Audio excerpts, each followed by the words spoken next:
కాకుండా వదిలేస్తే వాళ్ళ మీద వాళ్ళే పోస్టులు పెట్టుకుంటారు. మొన్న చూడండి, గెలిచింది ఓడిపోయిన తర్వాత నుంచి సజ్జల మీద ఎంతమంది పోస్టులు పెట్టారు, విజయసాయిరెడ్డి మీద ఎంతమంది పోస్టులు పెట్టారు, జగన్ గారితో ఎంతమంది పోస్టులు పెట్టారు.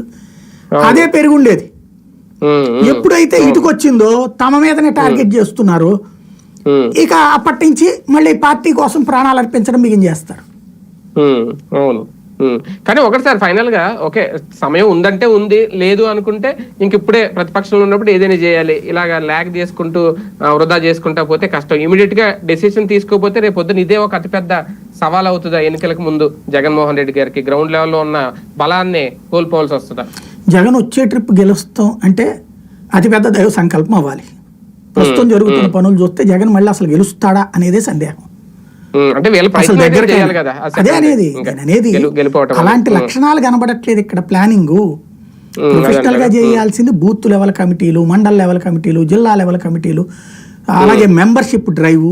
ఏం చేస్తున్నారు అసలు? తెలుగుదేశం పార్టీ అధికారంలోకి వచ్చి మీరు మెంబర్షిప్ డ్రైవ్ చేసింది, జనసేన చేసింది, భారతీయ జనతా పార్టీ చేసింది.